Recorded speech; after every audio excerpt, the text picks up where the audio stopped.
नमस्कार, स्वागत आहे तुमचे अजून एका छानशा रेसिपीमध्ये. तर आज आपण करूया मस्त असा दुधीचा हलवा.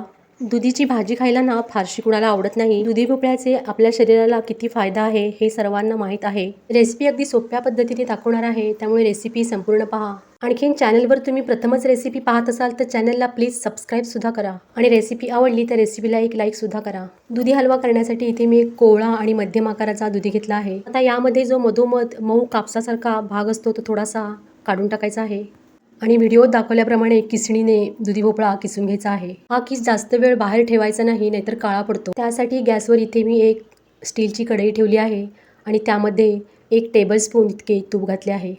आता तूप थोडे तापले की लगेचच हा किस आहे तो कढईमध्ये घालायचा आहे आणि छान असं 2 ते 3 मिनटं परतून घ्यायचं आहे. आता इथे दुधी भोपळा छान असा परतून झाल्यानंतर त्यावर झाकण ठेवायचं आहे आणि 5 मिनिटासाठी वाफ आणायची आहे. इथे मी 4 बदाम आणि 4-5 पिस्ते घेतले आहेत.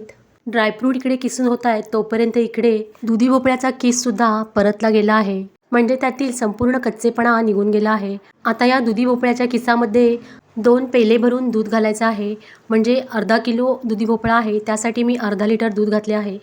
हलव्यामधील निम्मे दूध कमी झाले की यामध्ये 6 ते 7 चमचे साखर घालायची आहे आणि आपण जे ड्रायफ्रूट स्लाइस केले होते त्यातील निम्मे ड्रायफ्रूट यामध्ये मी घातले आहेत. इथे मी फक्त दुधाचा वापर केला आहे. तुम्ही यामध्ये खवा किंवा पेढे किंवा दूध पावडरचा सुद्धा वापर करू शकता.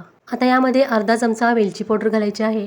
दुधी हलव्याचा कलर किती छान आला आहे पहा. यामध्ये मी अजिबात फूड कलरचा वापर केला नाही आहे. असा दुधीचा हलवा तुम्ही माझ्या पद्धतीने नक्की एकदा करून पहा. दुधीच्या हलव्याची रेसिपी तुम्हाला आवडली असेल तर रेसिपीला एक लाईक करा आणि चॅनलवर नवीन असाल तर चॅनलला सबस्क्राईबसुद्धा करा. रेसिपी पाहिल्याबद्दल सगळ्यांचे खूप खूप धन्यवाद. आता भेटू पुढील रेसिपीमध्ये. तोपर्यंत नमस्कार.